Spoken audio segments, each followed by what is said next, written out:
How many people need to ask for something no one else truly wants for a corporation to step in and make that want a reality? The answer is one man, and he's with us on this very slow-mo, hyper-stylized episode of Dude Soup. Yeah, what did Andy do? What did I do? We're trying to get, I'm not talking about Andy. Well, we'll get to the guests and then it'll make sense, okay? Hey, everybody! Welcome to this episode of Dude Soup. Real quick, I want to shout out all of the RT First members that are watching, everyone watching on RT TV live. We really appreciate you guys joining the chat, getting involved, and being a part of the fun live stream. I think it adds an organic element to the whole thing. I want to also introduce our guests right away. You recognize her. She's here almost every single week. God know her better to be. Elise Willems. Hi, thanks for having me, James. Of course. What an episode. Almost impossible not to. Now, I'm excited for this one. I'm excited for this to one. be in this episode. She did request to be in this episode, but she also, it was either this or stare at the corner for an hour. That's true. No, I'm not trying to diminish the work you do. You'd be very busy. I look at that corner and I look at it hard. We have some pretty awesome guests here. We have Andy Cortez and Greg Miller from Kinda Funny. Hey, everyone. The year was 2018. Yes. On the spot, live at RTX. Yeah. Me and Tim versus you, James, and some other guy who's gone. And it was there that you all tried to make me feel bad for liking Batman v Superman. Oh, I see. And it was there that I said there were dozens of us that like Batman v Superman, and that those people should come to the front of the auditorium and raise me on their shoulders. And they did, ladies and gentlemen. They did. And we chanted Martha.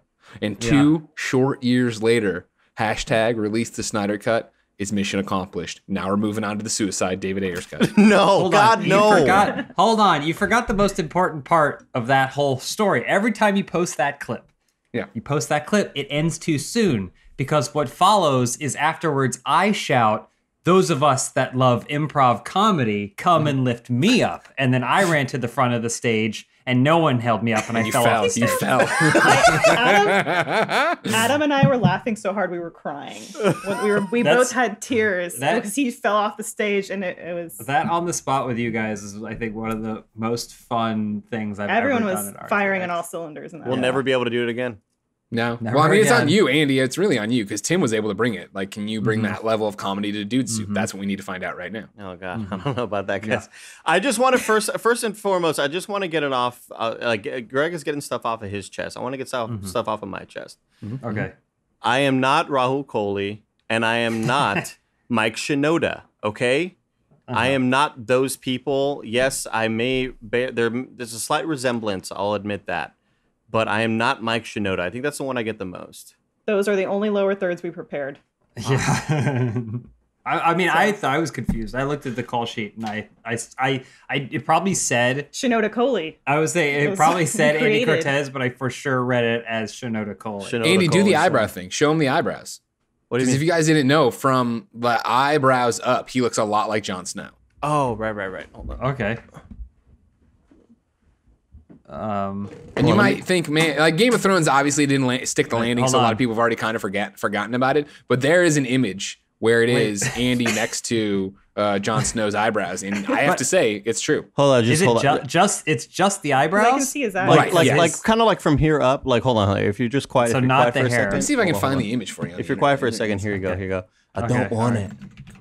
I don't want it. Did he say that? I don't remember. Yeah, being a line that from the part I show. don't think you need to worry as much about, because it's not really. We're not saying you do a good impression of him. We're just saying the eyebrows. Hey, I think where it's am pretty I? good. Who does Elise? Kind Hold of. on. I think maybe I also am getting a Jon Snow vibe. Yeah, me from that. I don't want it. I don't He want it. doesn't- I don't remember him saying that. It's James. It's when they're always trying to get him to like be the king. He's like, I don't want it. I don't want it. Exactly, Elise. I don't know want it. I watched the whole show. I don't remember. I don't want it. Yeah. Okay, all right. Well, thank you guys for coming. I just want to say that this is part of a week-long event. We are already 2 days into it at the time of doing this. Kind of Funhaus week. It's a long time coming. All it took was a global pandemic for us to actually execute on what has been a pretty simple thing, right? Time coordination, but like still just getting us together to do it. Where this whole week we're just doing collaboration content. You guys are appearing in our stuff, we're appearing in your stuff, and it's super fun. It's the kind of stuff that we wish we did way more of. So there's a bunch of stuff. We have a Family Feud that's coming. Just feud, James. I forgot about that. Legally, we can only call it a feud. Yeah. YouTube Court, we put Kind of Funny's thumbnails on trial. We managed to figure out how to play Mario Party online, despite it having no online absolute barren online feature. I was curious how that was going to go down. Because it went down. Okay. Oh, it went down. Yeah, it went down. But we're having a blast. We're doing a bunch of stuff back and forth. You and I did kind of KFAF. We did KFAF. Adam was on the show this morning, I recall. Yeah, it was on Kind of Funny Games Daily, youtube.com/kindoffunnygames. Now, here's what I'm going to say real quick. Because usually I do a whole bit about asking you to come sub and do this different stuff. I'm only doing this today because I'm trying to pit us against each other internally. Right? There's youtube.com/kindoffunny and youtube.com/kindoffunnygames. And I've been on a crusade lately because I noticed that Kind of Funny has more subs than Kind of Funny Games, which doesn't make any sense because we're famous for video games. And since I've gone on this crusade asking people to please go sub to youtube.com/kindoffunnygames, somehow youtube.com/kindoffunny has gone up. So now I need to reach outside of our own community and come to your community, Funhaus, and ask you, please just go subscribe to youtube.com/kindoffunnygames. You never have to watch the shows. I don't care. Just get the number higher so I can rub it in Nick Scarpino's face. Can I ask, Greg, why do you think that is? Are there certain shows that are exclusive to one or the other that you think are driving? I mean, you look at the numbers on youtube.com/kindoffunny and they are awful. Just god awful. You know what I mean? So I don't know what people are subbing for. I don't know what they think they're going to get there. They must think that we're on the ropes. We're going to get bought out by TBS soon. You're going to get some real content there. I don't know why they're not coming to games more. I know, right? Let's get Conan on there. Come on. What's Conan up to? If y'all want to make note, just being shorter. I put into the Discord the photo of me looking like Jon Snow. If we could bring that up at any moment. I know there's production. I know there's some. Well, real quick. I mean, that the image you put in, that isn't you looking like Jon Snow. That is Jon Snow. And it's but then now the thing is, now production can, of course, using the technology you guys have, go in there and edit it. Hold on. If I may point out, this is a Slack that you sent to Greg August 21st, 2017, where you said, "Does this look like me?" So you were already fishing for him to say yes. You let it there. Yeah, I may have been doing that, but what you all need to understand, this is where Jon Snow was dead, where we all thought he was dead. Spoilers, fuck. Yeah, I was gonna say people haven't seen it; they don't know. Some people were watching the show up until season 5, and they stopped there. Got it. That may have been okay. Well, let's say he was sleeping. Then he was sleeping in this scene. Got it. And it's a zoom in of this shot. And I'm sitting there at the TV, and I have this like weird moment of disconnection from my own human body where I go, "Oh, is that me?" And I had to screenshot. I had to screenshot it, and then I had to put it into the world. And I asked Greg, and he said yes. And I said, "It's Jon Snow, Greg. What do you think about that?" I mean, you nailed it. You know what I mean? And it's the thing of what I'm proud of you is I think you could show me glasses off, my nose to eyebrow, and I don't think I'd be able to identify my own with my eyes closed, like this guy. But like you saw this on TV, and we're like, "That's me. That's me. I'm the hunk heartthrob of this show." Yeah, it really freaked me out. Really freaked me out. Understandably so. I also love in the Slack, Andy asked, "Does this look like me?" And then Greg said yes, and then Andy said, "It's Jon Snow." And also, if you look, it's all at 11:39. Like this was the most important thing that could possibly happen in Slack, where we're like, bam, bam, bam. The best thing about this is I don't want to put words in your mouth, Greg, but that almost certainly was you typing yes after letting out a sigh, right? It's like he said this, and you go. Yes. What now? Yes. And then he goes, "It's Jon Snow." Like, gotcha. I tricked you, dude. See? Tricked you. I thought it looked just like him. Well, that's why it's a joy having you guys on the show. I want to also make sure, I blasted right through. I just want to make sure I mentioned our sponsors, Mint Mobile and Nami. We're going to hear more from them later on in the show. Yes, it's a pleasure having you guys on. It's a week of all weeks. I am so hyped. It's a week of all weeks. It's been fun. We should do it again. We don't need to wait for another pandemic. We don't need to wait for another year. Let's do it again. Well, it also timed out really well because this isn't just, we can just shoot the shit. but I have news. There's a perfect reason to have Andy on the show. Sherlock's back, baby. No, we're not talking. We're talking about Sherlock later. Okay. Snyder cut. Greg, I'm sure you've already expounded. Suck it, Andy. I'm sure you've already expounded on your thoughts and your excitement, but I want to get it firsthand. It's funny that it took this long for the Justice League to get justice. But it's here, ladies and gentlemen. Okay, right? You fucking title writer for articles on A wrong has been righted by the universe. And I, for one, am happy to see WB come to their senses. I'm happy to see HBO Max do the right thing. I'm happy to see Zack Snyder be the bigger man. Because think about it. They ring-a-ding-ding, Zack Snyder, he answers the phone, and it's WB over there, and they're like, hey, we'd like to give you money and fix this. He could have said, you know what? Fuck you. We can curse on this show, right? Fuck you. Yeah, you can. You can burn in hell, all right? You did me dirty with this Whedon cut, and I'm not going to hear. And he said, you know what? I have a vision. I have a vision, and I'm going to execute it on it for you people. That's what it's about. One of my favorite things leading up to all of this is I just imagined. I put myself in the body of Ben Affleck, right? With his beautiful back tattoo that you all will definitely see. We'll see more of later on this week. And there was a week where all of the stars of Justice League were just tweeting out #release the Snyder cut. And we see Momoa tweet it out, and we see Gal Gadot tweet it out.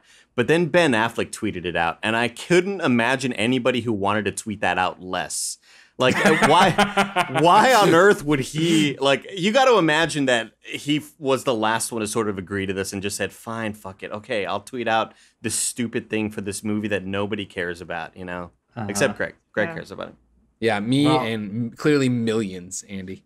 And that's the thing is, I'm sorry if you could just shut up, James. Sorry, I will. You got it. It's all yours. The other thing about it, this is the best part about it, is that all of you clown shoe DC hating Marvel fanboys thought we were done. You thought we were dead, but just like Superman getting put back into the water in the Kryptonian ship in downtown Metropolis, a mother box has reignited the DCEU, and it is a fever sweeping the nation. You know, you want to? This is the real pandemic here. All right, we are infecting hearts and minds every day out there, making people care. David Ayer, like, let's get a Suicide Squad cut. What will this lead to? Will we see Justice League completed in the vision he wanted? Then will we get Justice League 2? Will it come to theaters? Will it reboot? Will Cavill suit up for it again? Will they pivot to an animated movie? Will they pivot to a comic book? What's going to happen? Nobody knows, but I'm along for the ride.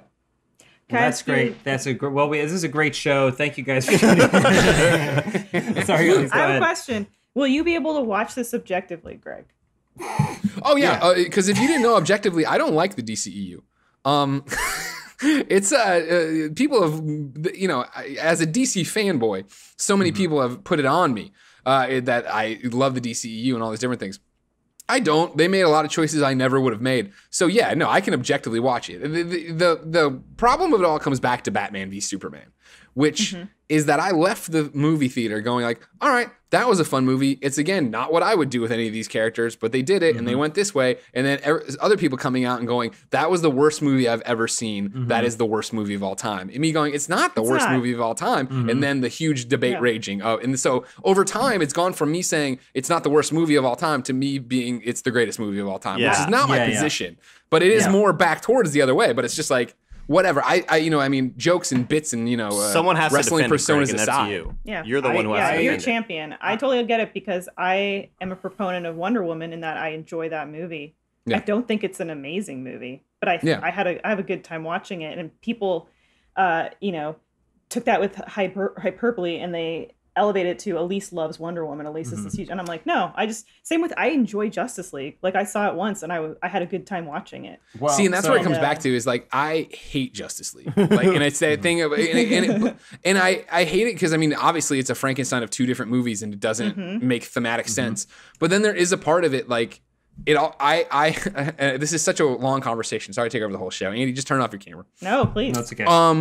Let's go one on Greg. It's the problem of WB going to Zack Snyder and being like, all right, cool. You want to make Man of Steel? Oh, that was great. What else can you do? And expanding out this entire grand roadmap that was, well, that'll build the Batman v Superman, which sets up the entire DCEU, which then Suicide Squad will have this, that'll tie into Justice League's Part 1 and Part 2. It'll do, and then for that to come out and Wonder Woman and Aquaman and all that be part of it, for that to be established, WB to be like, okay, to let them get at least 2.5 of those films made, 3 if you count Suicide Squad was actually done one way and then redone to be the other way.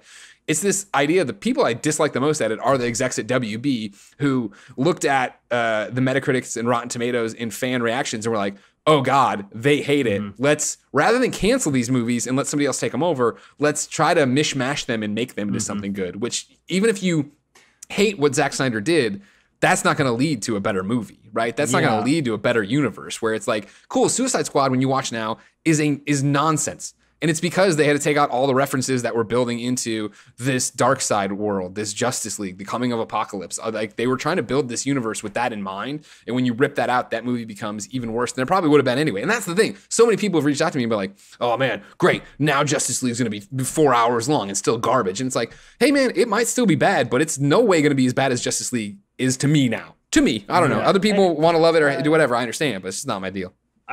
Before Elise and I truly give our opinions on this, I want to disclose that we are technically Warner Media employees. Wow. Shills. Here we go. I wanted to disclose that so that way you understand. Earrings are coming off. I just want to make sure that we're upfront with that because of the way corporations shake out. We are Warner Media employees. So, all right, now go ahead, Elise.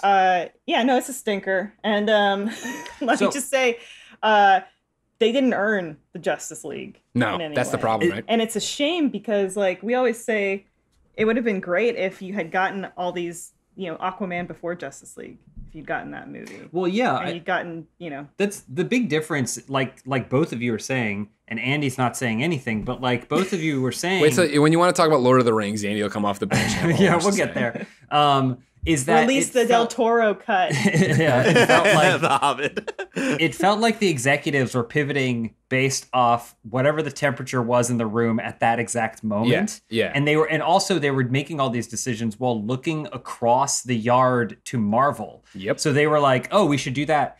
I think the first Avengers movie would suck really, really bad too if it just went Iron Man 1, Iron Man 2, Avengers.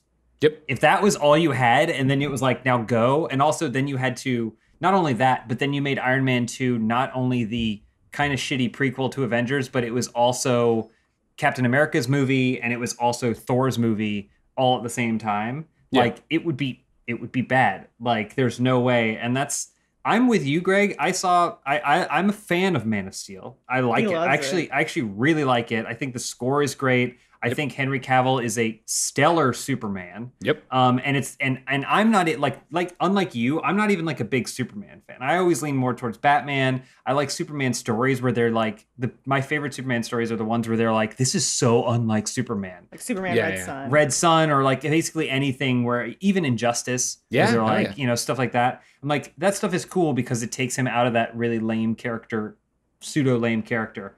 And so Man of Steel was like, okay, he's still that like hero, but he has an edge to him.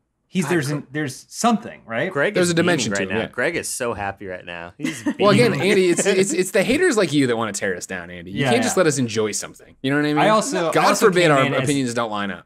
As a Zack Snyder fan in general, I'm just whatever it is that like false machismo of his films. I love it. It speaks to me on a spiritual level. So Man of Steel, I was like, yeah, give me more of this. I'm excited for this. Then Batman v Superman, I honestly think there's a good movie in there. I the only problem is I started getting a little bored while watching it. It's the biggest criticism. Greg. It's the extended cut. That's the better version. The extended version, I own it. When that movie came out, I was like, I'm buying it. I'm going to watch this extended version. At least the extended version answers questions like, why are they blaming him for a militia shooting? Right? It answered those questions, but then you're also watching it and you're like, why are those questions in the movie in the first place? When we reviewed Batman review, or we did a DC review, and we were in the extended cut, I had never fully watched through Batman vs. Superman. So, of course, expectations going in, this is going to be a shit show. This is going to be the worst movie of all time, like Suicide Squad level bad.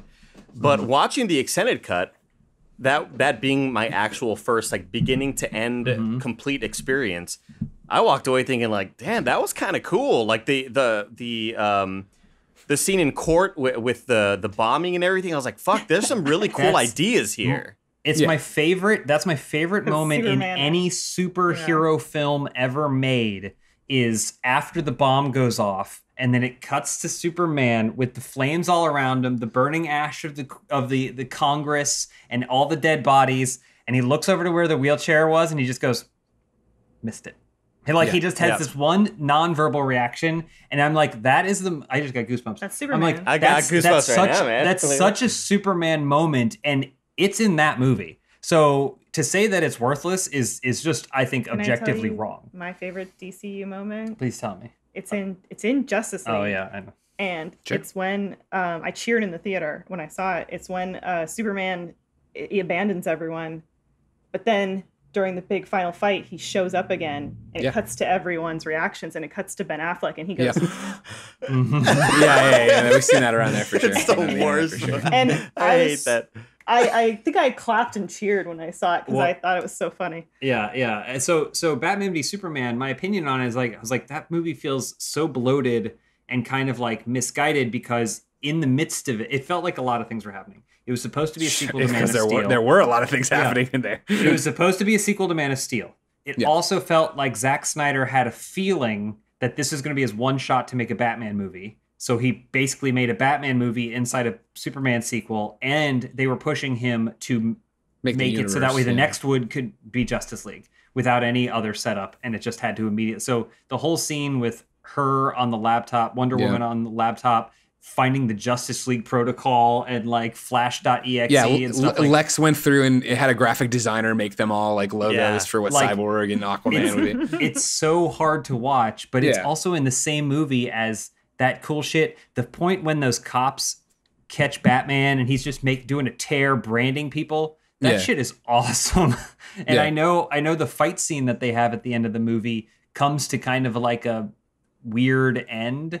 And I also know they basically stole the storyboards from Dark Knight Returns. But it's still super cool to see on screen and in motion, and it's really spectacular in a lot of ways. Well, that's the thing about Snyder movies that people always talk about, right? Is that there's so much style, maybe not that much substance, right? And that, I mean, that was the thing of even coming off Man of Steel, a movie I didn't love, and I've come to appreciate more over time. But I remember being when they put out those first images from Comic-Con, then when they did the Hall H stuff, and it was Affleck in the giant metal, armored bat suit with the light lit up, and then Superman just appearing up there in the light. You're like, holy shit! I couldn't believe I was seeing that. Somebody who never thought he was going to get around to seeing Batman and Superman in the same movie. And then here's this like shot pulled from the comics, pretty much, that just looked incredible.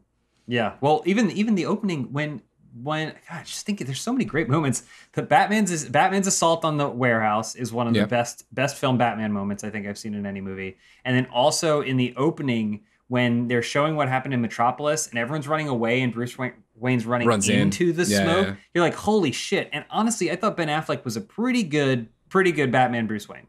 I thought he was pretty solid, especially coming off bail. Again, the problem I have with everything, the way it all went down, is that.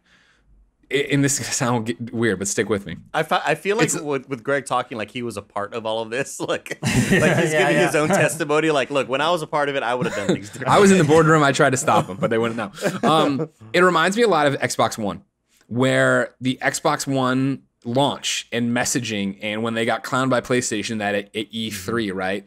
What I've always said is I'd love to see the alternate universe where rather than flip-flop, change it over, make it more like the PS3 or 4, do all these different things, the Xbox One would have said, listen, no, we have a vision. We understand you don't agree with it or like it, but we're going to prove to you why this is a good thing.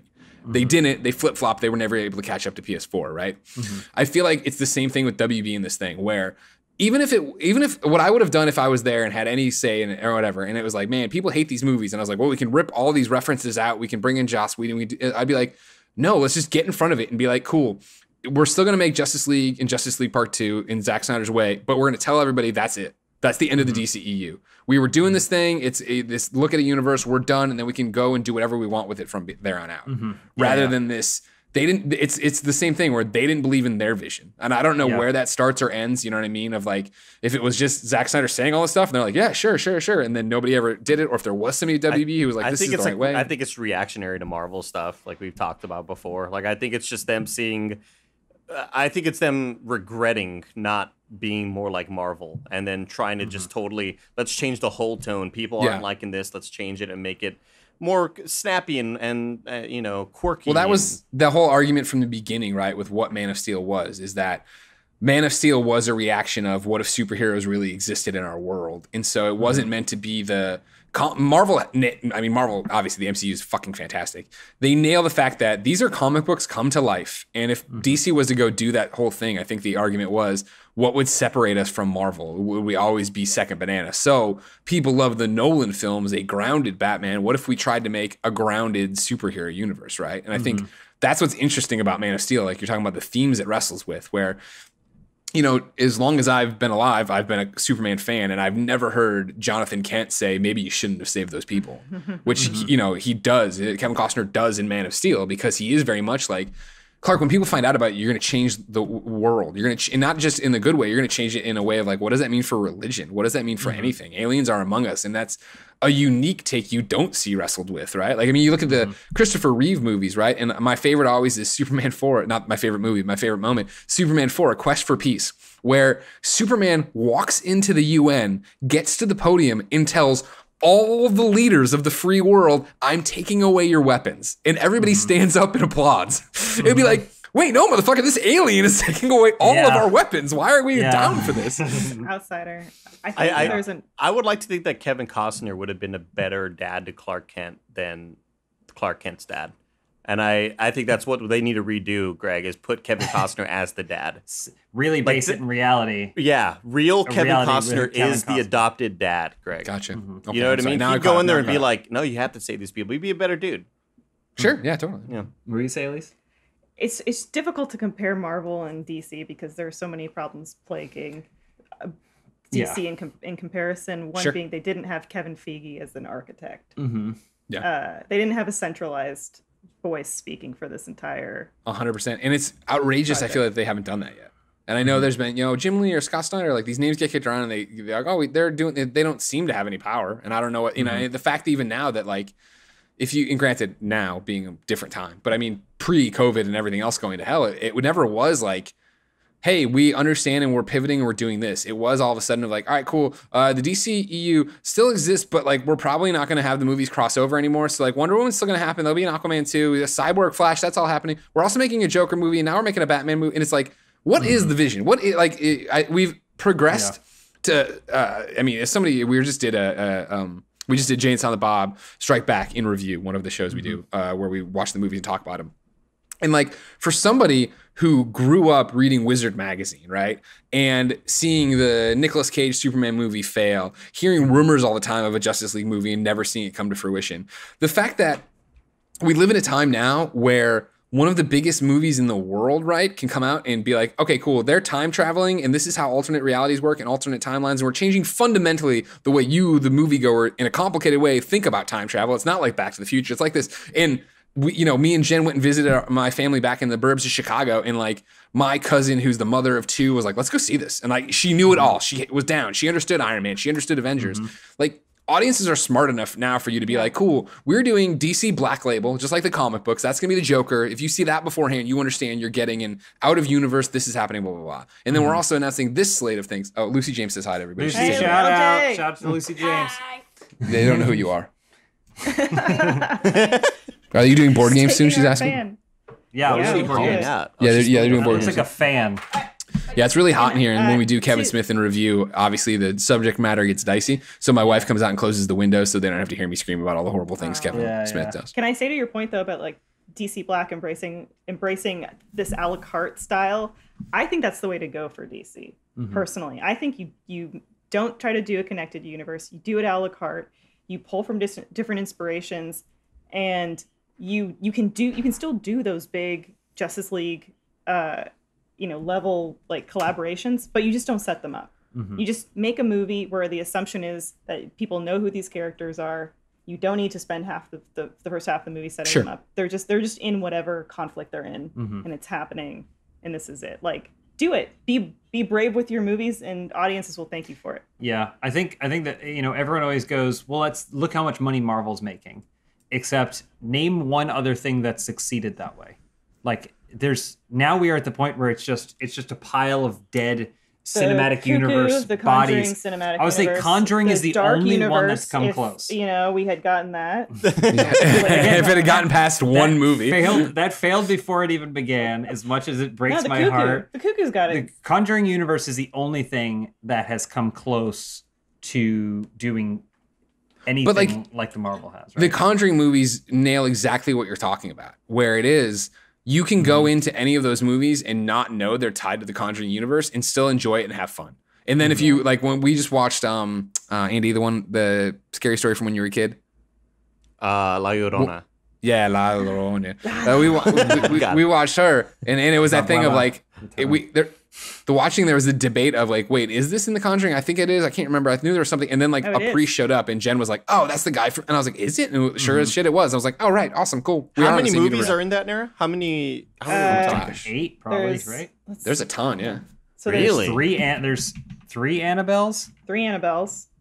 There are the 2 Conjurings. It's a lot of movies I'll never see. 2 Conjurings. No, Andy, let's do an interview. Come on, Scaredy. There's the Nun. The Nun. So at least 7. And Nun 2's greenlit. Andy, can I ask how many times you shouted Diablo while watching that movie? Clutching your rosary. I never watched La Llorona. I never will. You want to watch it with us? They just don't interest me. Let's do watch party. Let's do a watch party. Scary movie watch party. I don't want to watch any scary movies. Okay, we'll put it on the calendar. Why would I want to evoke that feeling in my heart? It makes you feel alive. Makes you feel alive. Well, I think the interesting thing, and everyone's touched on it, is like the fan reaction is kind of how we got into this situation in the first place. It seems like we are at least somewhat in agreement that, like, the constant pivoting, the constant, like, trying to please people that aren't even there to watch your stuff. Now, it's funny because ironically, this is how we've ended up with a Snyder cut, right? Is we're just listening now yet again. We're just listening to the loudest voices. No offense, Greg. Sure, but and also I think there's also a funny discussion to be had about the whole, release the Snyder cut as though it's waiting to. It's just sitting somewhere waiting. Exactly. And what the cut? Collider posted that it's probably going to be finished. It has to be finished and assembled. The reason it's going to take about a year's worth of time and $20 to $30 million of production and they're post-production making a movie to turn what was left into something coherent, which is fine. I'm fine with that happening, and I actually I'm excited to see it. But it's funny, the mentality of how far removed you can be from a process that these people can just say release the Snyder cut.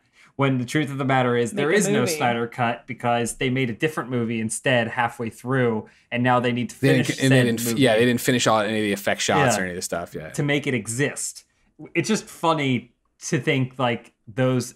And Greg, you know what you're talking about, but it's funny to think that most of the people that are doing they have no concept of that. So it's like, why would you even consider their opinion when you're making your decisions about what to do? You have this quote here below that. Is that from Henry Cavill? Yeah, I was going to say the most important thing is what did Henry Cavill think of all this? Of course, yeah. Honestly, that's my barometer for life. What water does he drink? I feel like he's my moral center. Yeah. Yeah. Well, he said on a Zoom call brought to you by Vero because Zack Snyder is the only human being on Vero. Said, ladies and gents, it finally happened. The Snyder Cut will be out next year. Now, I know there have been 2 camps over the whole Snyder Cut thing and whether it will ever happen for a while.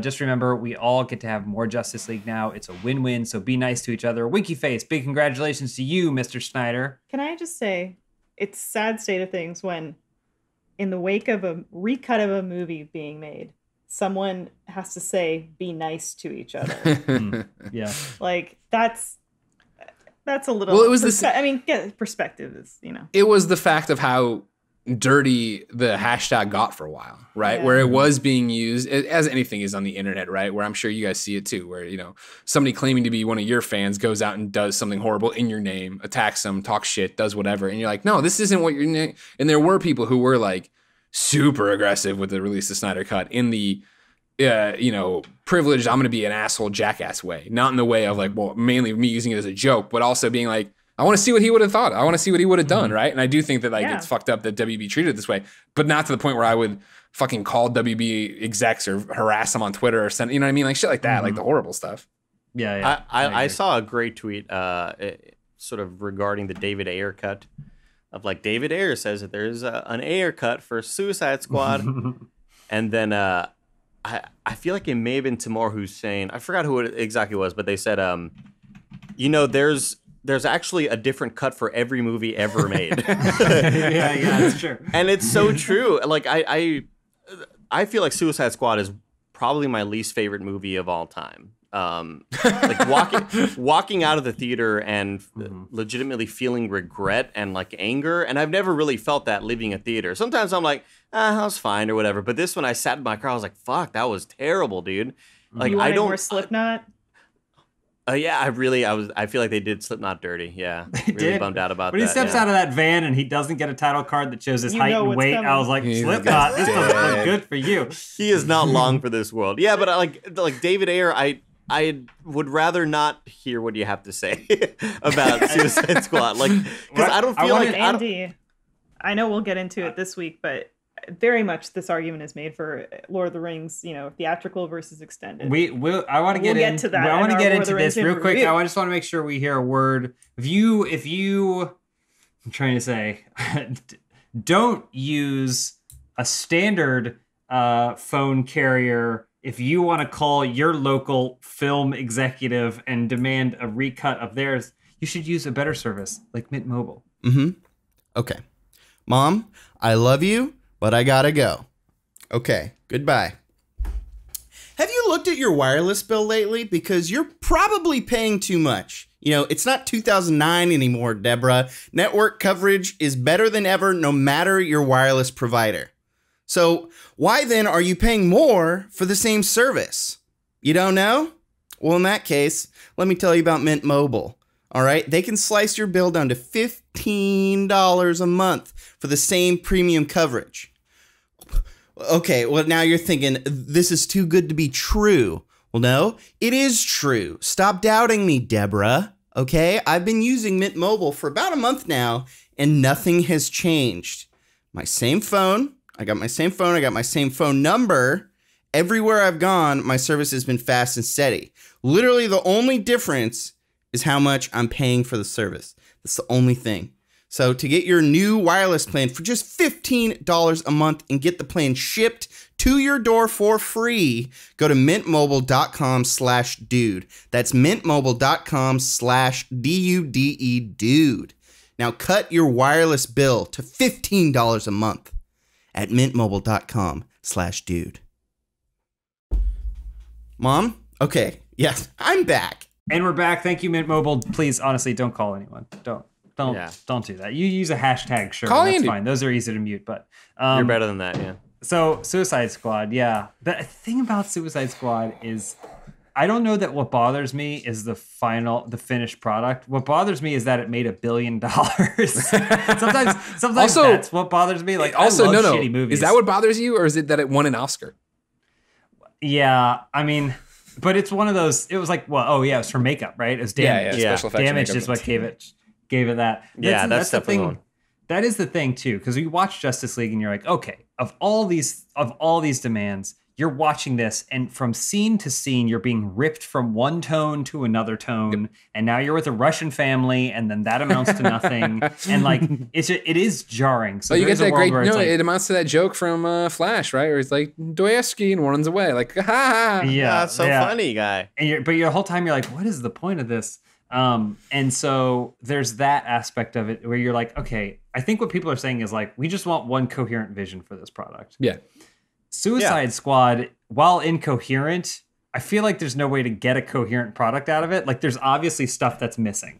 It's obvious that they had to make changes, but the initial vision for it still involved tattooing damaged on Joker's forehead and stuff. So like in some ways it became the true coherent vision, even if that's not what they realized it was going to be when they first started working on it. I boil a lot of this always down to individual versus the corporation, where, you know, if you have any kind of divisive split between an individual and a corporation, the individual is always going to be the good guy. The corporation is always going to be seen as the bad guy. And you get that with film studios and directors and all the stuff all the time, where it's like, well, no, the studio was holding the distributor was holding them back. The execs were holding them back from their true vision. It's always the band against the record label sort of thing. Absolutely. Jared Leto again. And so exactly. I think a lot of Mars, these narratives get created where it's like, oh, well, no, this director, they would have made their vision if only they had free reign. And I don't know that that's always the case. I don't think it is. I feel like a lot of fan bases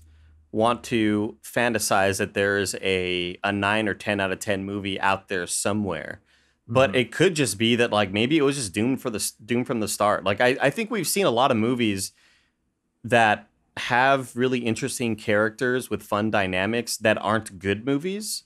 Like, that can exist, and I wish Suicide Squad was at least that, where I can enjoy the back and forths between all these really charismatic characters and their little silly one-liners or whatever. But the movie can still be bad, and I think that's okay. But Suicide Squad, I feel like, doesn't have anything redeemable about it, like, at all. Except for the fire guy and his family. I felt really bad for him. Well, that's so, man, my favorite thing about Suicide Squad are the incongruencies of just the plot. Like, so they start Diablo's, and basically every single character you could, like, pinpoint and be like, where do they destroy their own arc, or where does the logical fallacy fall in their arc? Diablo's is the best because they're like, you know, he was just a guy who had a skull tattooed on his face, but he loved his family. And when he's describing his love for his family, it shows him slapping his wife on the ass. And then he goes until one day he accidentally got heated and burned the whole house down. And that's when he vowed never to use his powers again.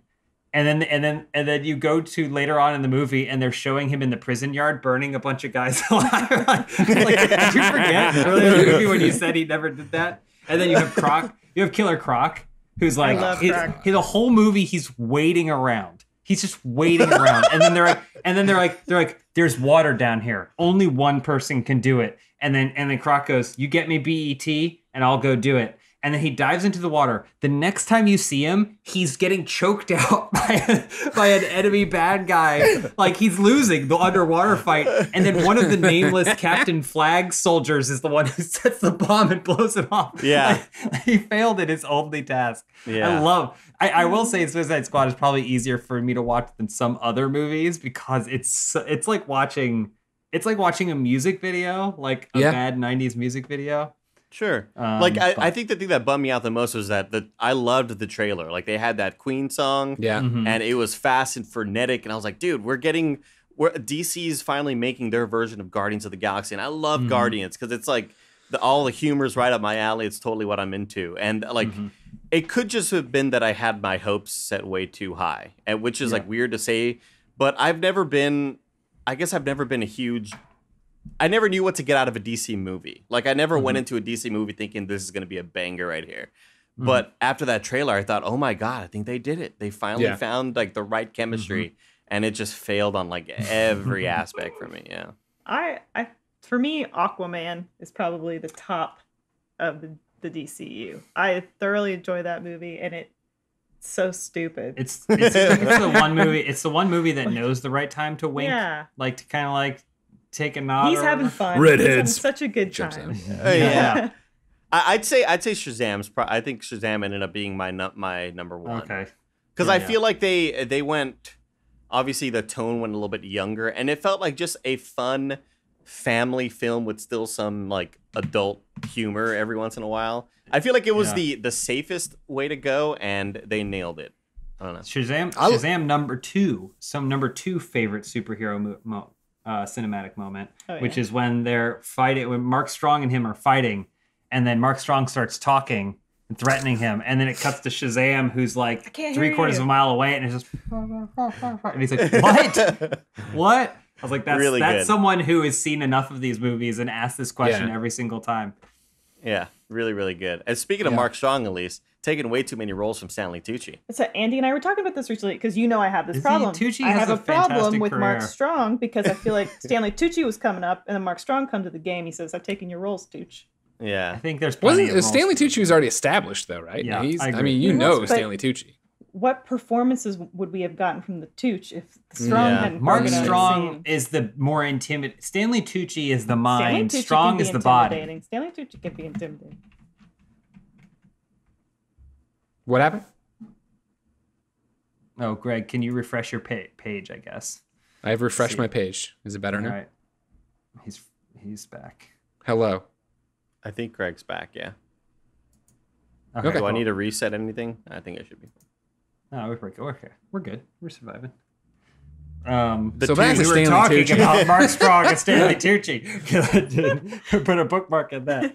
I had other stuff that we were supposed to talk about today. We have plenty of time. Let's keep it rolling. I don't know. Any final thoughts on this Snyder Cut? I'm excited. Those are my final thoughts. Anyone else? Regardless if the movie's good or bad, we're in for a great year of just hearing people talk about this, seeing leaked things of it, seeing jokes. And then if it comes out and it flips the other way, where it comes out and it is horrible, it is objectively terrible, then everybody gets to fucking shit all over the people that are now shitting on all the people. So it's just everybody gets the win in this. It's closure. I am excited just to see. I mean, Lord knows I love an update. Like whenever I'm just gonna like compare this to technology. Whenever there's a new update for Twitter or something, and everybody fucking hates it, I am always really interested in it because I love seeing like just visual changes and aesthetic changes. And for this, it's like I want to see what story differences there would be, and it would Darkseid pop up. You know, we've already heard that. Who was confirmed as the actor, Greg? Who said like, yeah, I was Darkseid in this cut. Oh yeah, I saw that too. Oh, the Mountain from Game forget. of Thrones again. 'Cause No. that guy just keeps getting Yeah. cut from everything. I did. I saw that story too. For me, I waffle because I feel like sometimes this can establish a dangerous precedent, and it can activate toxic fandoms that, you know, it just being able to go back to a director or a movie and be like, well, you know, you need to recut this because it's not what we like. Like You need to get Rose Tico out of this movie. Ray Porter. Yes, exactly. It could be like a little bit dangerous, but I'm kind of with Greg on this. I'm like, yeah, baby, let it ride. I'm into all the discourse. I think this, if you treat it right, respectfully, it's fun. You know, it's just more of we're getting fun DLC stuff to talk about. Yeah. We're getting DLC. We're getting DLC. The alternate ending. Be respectful, have perspective, realize real people are involved. You know. Yeah, I agree. Well, I'm excited to see it.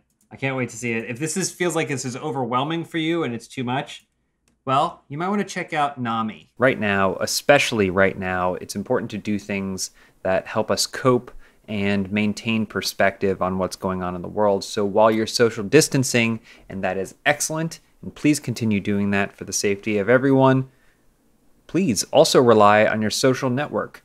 And I'm not just talking about a website that you go to, where you click like and scroll down a feed and look at a bunch of pictures. I'm talking about your actual social network. Your friends, your family, your neighbors, loved ones, the people in your community. It may seem strange, but why not schedule calls with your friends and family? Given how hectic things are today, I think it makes perfect sense to put it on a calendar and ensure that you're getting to see the people you care about face to face. In fact, Elise and I just this weekend jumped on a call with our good friend Zack Snyder, who we don't get to see in person, chatted with him for an hour or so, and it was great seeing him. It made me feel better afterwards, and I just enjoy having those fun interactions with the people that I care about. And we want to remind you that if you need support, you can reach out to NAMI, the nation's largest grassroots mental health organization, to get support for yourself or to learn how to support others. So visit NAMI.org or call 1-800-950-NAMI. You aren't alone. Thank you, NAMI, very much for sponsoring this episode. I have a few quick news stories that we want to hit on. This one's included. So one was the first story was obviously for Andy. The second story is for Elise. Sherlock Holmes. She's a big fan. You guys play the Sherlock Holmes game series? I've really only heard of them because of Elise. No. Yeah. Yeah. Well, that's about right. She's their best marketing. But they are not even bringing back the series, but I guess kind of rebooting the series prequel style. Baby. And now they're doing the DMC thing where Sherlock Holmes is a young, hot, sexy boy. Sexy goth boy. He's brooding. He's very brooding. The actual premise is in Sherlock Holmes Chapter 1. You play as the titular character who returns to his hometown following his mother's death while exploring the open world of the Mediterranean island town. Where is he from? Where's Sherlock Holmes from? 221 Baker Street. He will learn that this seemingly quiet setting and its residents have something to hide. It's your classic. You ever watch those BBC small town murders where they're like, a young boy was murdered, and now they're sending in a guy from London to come in there. We're just a small town. I just own a hotel that has 3 bedrooms in it or whatever. And by the end of the series, that's only like 3 episodes long because it's BBC, is you find out that everyone in that town had a secret. That's a genre. Anyway. Sounds like they're doing that with Sherlock. At least, are you excited? Yes, and I need to give some clarification here. Much like Greg's feelings about Justice League, where he's a fan and he's excited for it. I also don't think the Sherlock Holmes games are the pinnacle of gaming or that, like, you know, I don't think they're top 10s. And you just and I liked think, them. Yeah, and I've allowed a narrative to be developed around myself in the games for comedic value, for, you know, we all need to. It's your brand. It's my brand. And I do really enjoy these games. I do play them. So yeah, of course I'm looking forward to it. I was really surprised by the character design, which is this like emo goth teenage Holmes. It's like really strange. I have to look this up. Yeah, me too. I don't know if Nick has the image, but and I noticed, like, when I saw the trailer come out, I went and I looked at the comments on the video because I was like, is anyone else kind of surprised by this path? And sure enough, the comments were like, this character design is unexpected. Well, unexpected is sometimes the best thing. They said the same thing. Like I said, they said the same thing about Dante. And DMC is my favorite of the series. He was a hottie, yeah. Yeah, he's definitely a hottie. Shirtless beefcake. I think this is interesting coming off of... I don't actually know how it all resolved with... Remember, Frogwares was having like all the games pulled because they were losing the license. And so I actually need to kind of dive into that and see where that... It turns out they lost the license to adult Sherlock Holmes. Oh, so they have... So it's kind of like, you know... And it's easy to get the license to Muppet Babies, but not Muppets Adult, because they're apparently 2 different things. That's all made up. I just made that up. The remarkable thing too is toward the end of the Sherlock series, he started looking exactly like John Hamm. Yeah, he did. It got like really, really weird, and now I guess he looks more like... He looks like Dylan McDermott. Yeah, I thought he looked like that guy who sings in Panic at the Disco. Oh yeah, Brendan Urie. Panic. Oh, yeah. Of course it is. Hey everybody, I'm Panic. This is the disco. I just thought that's where he always performed. I thought it was one guy, and he only shows one face. It's fair. He's always at the disco. I'm gonna play it. I always wanted to get into the TV show, and Like the I know BBC a lot of people show? love the TV show. So I don't want those fans to attack me here, okay, guys? I'm very defensive, all right? But every time a clip of that show goes viral on Twitter, it's always fucking awful. and I don't like, and it makes me think, like, is this show just bad, or do people like it ironically, or is it good? Well, first of all, it's not a TV show, and anyone that says it is wrong. It's a series of films, because they're like, oh, did you watch the recent season of Sherlock? And I'm like, you mean the 3-episode season of which each episode was 2 hours and 45 minutes? Oh, God. like, so it's always funny when people call it a TV show just because it's on TV. But yeah, it's cheesy. I think I watched the first season and then I kind of tapped out. People think that they also think that I love all things Sherlock Holmes. So they think I love the Benedict Cumberbatch show. They think I love the Robert Downey Jr. movies. No, I like the original writings of Arthur Conan Doyle. There's a complete works over there. But I can kind of the movies, I'm like, whatever. The show, I can kind of take or leave. You can't sort of set that narrative out there. Like Greg at one point said on like 3 different shows that I was really, really, really into Gundams. He loves Gundams, guys. And it's just become, and then I like to this day I still get tweets from like fans that aren't super connected to Kind of Funny, but you know, we'll watch every once in a while, and I'll get like links to different Gunpla or what? Gunpla, right? That's what it's called. Like the You don't even Gundam know. builds or whatever. I You don't call know, yourself a fan. Yeah, you're a fan or what? Fake fan. it was during Kind of Funny Life 3, and I was making a Gundam t-shirt. I was designing a Gundam t-shirt for about a week. I had all this different reference on my screens, and Greg would walk by. So then on the next couple of shows, Greg would say, well, who knows what the fuck Andy's doing now? He's looking at Gundams all goddamn day. And then that just became the narrative. So I still get tweets of like, oh, dude, I'm building a new model. Like, check this out. It's like, guys, like, I do really, really like mecha, like, you know, that the culture, I guess, but I'm not like, I'm not up to date on the latest Gundam series. I'm sorry. Well, if you would read the tweets the people are sending you, you'd be up to date on the latest Gundams. I feel like such a fraud now, dude. That's my narrative. Do you feel like that happens to you both a lot, where people want to make you one-dimensional because it's easier for them to like put you in a compartment and be like, okay, Andy's the Gundam guy, Greg's the Superman guy, Batman guy, like. Yeah, I feel like that happens every once in a while. Like, but I think we do it to ourselves. I was gonna say, I do it to myself. I can't really complain. We definitely do it to ourselves, where we create these like stupid narratives. We had a Let's Play show called Party Mode that I edited, and then the other day we were playing Predator Hunting Grounds, and somewhere along the line someone said, "Fuck Nick started him." Nick started it. Nick was like, fuck Tim. I can't believe he canceled Party Mode. And like, that's not true at all. But then everybody just started running with the fact that, well, fucking Tim, he canceled Party Mode, man. Yeah. So it's just, we do it to ourselves. I blame nobody but us, you know? Every time someone mentions it's like Skyrim with guns in front of Adam, I can see him like die a little bit. Like there's a shard of him inside that then chips away a little bit more. It's like the Dark Crystal. Yeah. I was wondering what that reference was, because we recorded the Let's Play together, and at the end there were several comments that were like, "Oh, it really was like Skyrim with guns really? At the very end." And I was like, "Oh, okay, that makes sense now. It makes sense." What game was he referring to? Where he Far Cry. Was it Far Cry 3 or 3? I think 3 makes sense. It like went 3, right? Yeah, it became like a box quote or something. Him saying it's like Skyrim with guns. I think it was Far Cry 3. And it just followed him till now. Mm-hmm.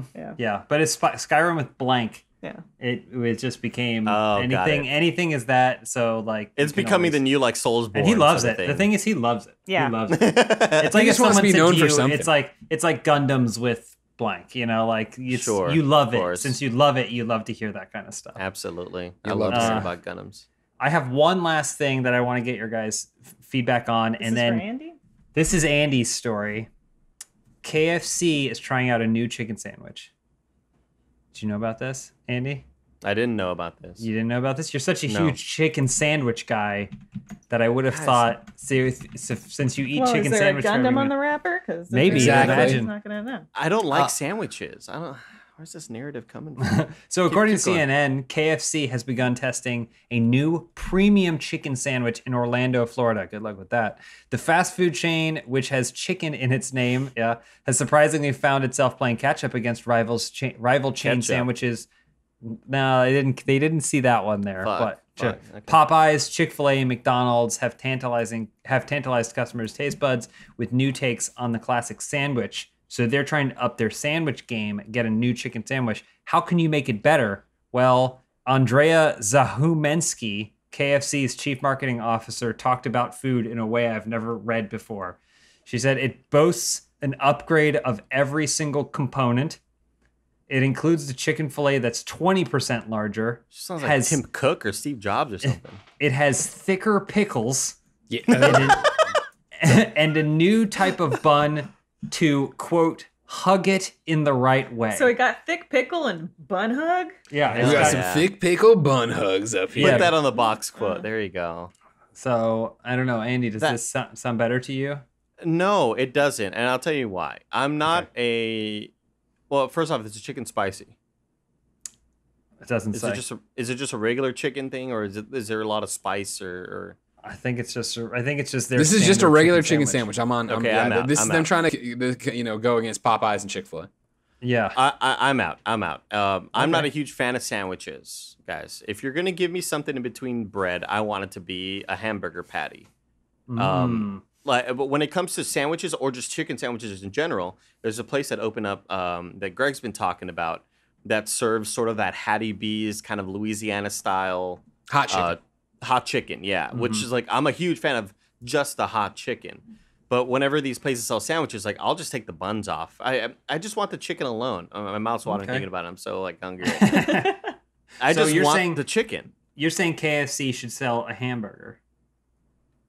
No, Or he's just saying they should chicken. just sell fried chicken, which they do, Andy. They and I do, then yeah. turn around and ask you, how often do you go to KFC? Interesting. You know what? I've been Uber eating a lot of Popeyes recently. Oh, man. So And you're on the they other have- side of the equation. You're the problem. They've got some really, really good chicken tenders, everybody. Cajun chicken tenders. Sure. Ever heard of it? Look at him. Yeah. I mean, yeah, I have. Look in I've his heard of eye. them. Yeah. I'm so hungry right now. I'm Are so you excited. crying? Like, I'm just thinking about food. Like, again, sandwiches just don't do it for me, unfortunately. And I don't know why. All right, A lot of the people... kind of funny community believes otherwise.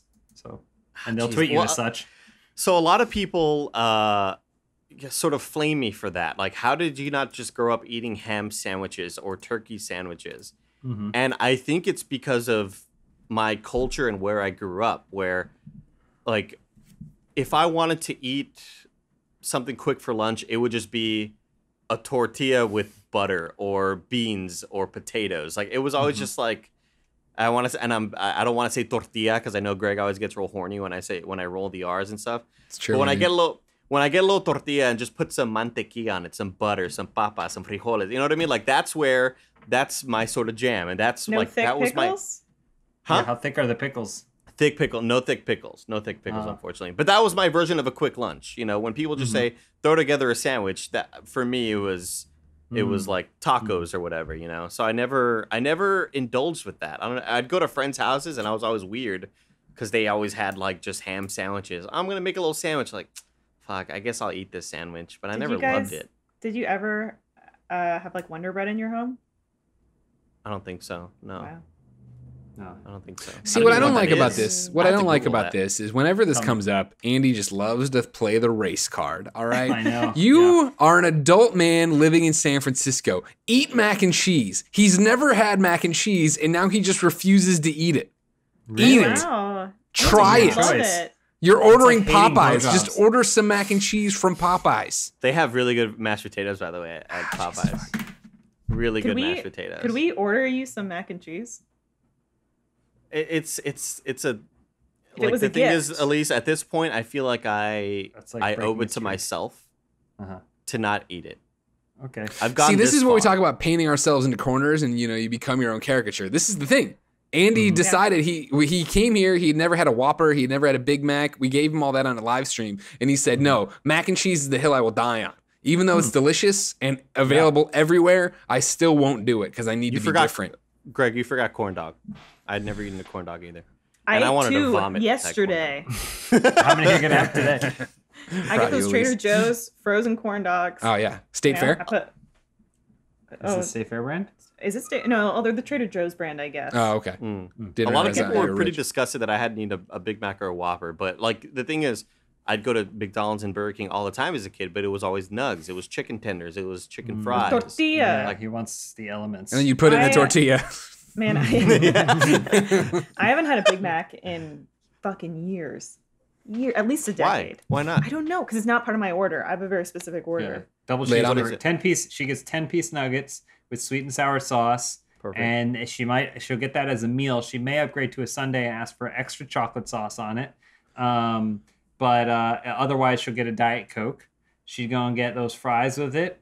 Like I said, yeah. the sweet and sour sauce. And then she gets a double cheeseburger with nothing on it. Wait, so What do you what's the mean with difference between nothing a on it? burger and a Big Like Mac? no onions. No way.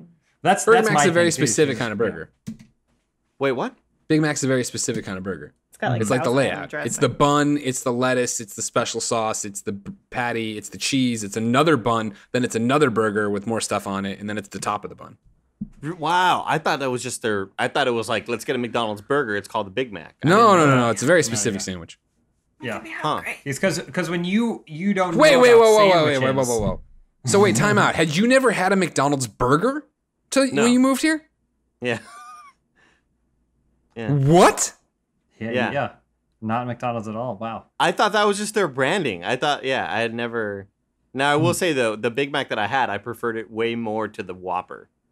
The Whopper was god awful. Did Oh, not yeah. like No, that. no, no, Burger no, King, no, if you're no, a no. sponsor, I'm sorry. They're not. Okay. No. And never will be now. Yeah, Greg, there would be a lot of field trips we'd go on, where they would like in elementary school there would be a burger in a bag. I always gave it to my friends. Have my burger. What did you just have the fries and maybe some I'll eat the fries. Nugs if you had some nugs going? No, just fries. Fucking hell. Wow, you learn something every day about each other. We got Like, because a Big Mac I can understand. Like, I think you're a kid, Yeah. you eat the simple Specific. burger. It's simple. Yeah, It's yeah. not, it's never having a McDonald's burger, period. I mean, I've had like probably at this point, if I could count, if I put a real-time clock on it, counter, like if I had a guy following me everywhere, every time I ate a nugget and he go chick on the little counter, Yeah. probably like 800,000 by this point. A I lot of don't even nugs know in my where we're life. gonna get a nugs, clicker no, that clicks that high. That's not even including crispy tenders. You know what? I was so excited for those at least when they first released. If you remember this, like when what were they called? They were just a healthier option. Chicken Selects. Oh, yeah. They were called Chicken Selects, and they came out, and I was just so disappointed with them because I loved Whataburger chicken strips. Was so disappointed with the Chicken Select. Went back to nuggets immediately. No thanks, Chicken Select. I don't select you. You seem like you would have been a snack wrap kind of guy, based off your preferences. McDonald's had snack wraps. Had snack wraps which is my go-to, which is basically a tortilla. But it would have basically chicken, either fried or grilled chicken strips in it with, That's a tiny dressing and treat. stuff.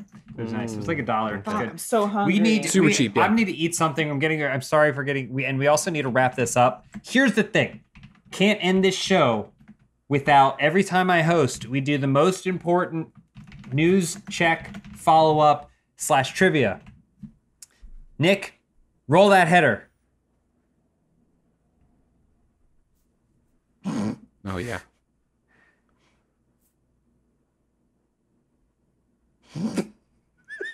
Wait for it. Gotta wait for it.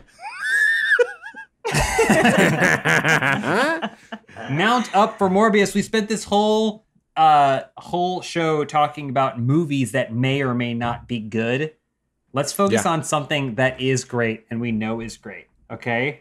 So Mount Up for Morbius is my segment. Every time I host, I talk about the upcoming Jared Leto film Morbius, starring C-tier Batman villain Michael Morbius, who is the living vampire. And so just getting you guys up to speed. The movie was supposed to come out already, so I only thought I would be doing it for a couple weeks, but then they delayed it. I forgot about that. They delayed it to 2021, so now I need to keep it up for a year.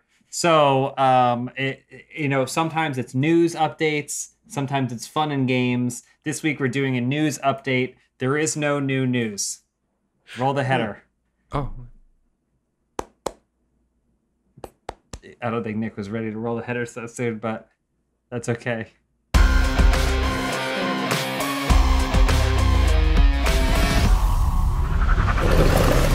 He looks so good. It looks great. Can't This wait. movie's gonna slap, man. I wish it tattooed on it said vampire. Thank you guys for joining us for Mount Up for Morbius. No problem. Anytime. No news man. is good news. No news is good news. We'll see next time. Hopefully we got some juicy tidbits, maybe some trivia, and plenty more to come from Mount Up for Morbius. Thank you so much, guys, for coming on the show. I really appreciate it. No, thanks for having us. Thanks for doing this crossover. This is great. Yeah. This whole week, again, just a reminder, this whole week we're doing all kinds of stuff. Kind of Funhaus week. Check out both channels. Go subscribe to Kind of Funny Games, because we're trying to get that subscriber number up. YouTube.com/kindoffunnygames. You can subscribe to them both, but I think first subscribe to games, get that number up, so that way we can flip-flop it. And also check out everything they've got going over there all week long. There's a ton of cool stuff. KFAF tomorrow. KFAF, hopefully. How long is that? I think we got it down to about like 50 minutes. 50? And it 50. It took over the whole episode. Like it was supposed to be a 20 to 30 minute segment, and it just ended up taking everything over. But I'll say this, like, I was having kind of a rough go of it the past few days, and while editing that episode, I was fucking dying of laughter. Like, it is so funny. It's really funny. I'm excited to see the finished product in more ways. Which channel does that go up on? That's on youtube.com/kindoffunny. Oh, okay. So go watch it, but don't subscribe. Part of the problem. You're part of the problem, Elise. No, but thank you so much for having. In terms of Funhaus, Adam and Alana are on Kind of Funny Games Daily every single Tuesday through Friday this week. Yep. Adam was on this morning. Yeah. And I'm doing Lord of the Rings in review. Lord of the Rings in reviews coming up. All kinds of cool stuff coming. Stuff here. If you haven't seen it, Last Laugh, the comedy show. If there's a season 2, I think these guys would be pretty great for it. Personally, 100% agree. The finale went up on Monday, so make sure to check that out on Rooster Teeth first. And also, No Idea, our Adam and I building show. The season finale is this Friday, so be sure to check that out. Anything else, you guys? Anything else that I missed? You guys want to shout out coming up? No, you nailed it. You crushed it. There's nothing else to say. Yeah. We put up a schedule. Yeah. If you go to kindoffunny.com/funhouse, you can see everything, the whole schedule laid out of what we're all crossing over on. Cool. Yeah. Go there, check it out, and we should just make this more regular thing because it's actually a lot of fun hanging out, chatting with you guys, and playing games and stuff. So I really enjoy it. Agreed. Thank you guys. Thank you, First members, for supporting us and everyone else who's just watching in RTTV. And that's Dude Super, live here every single day. We'll check you out next time.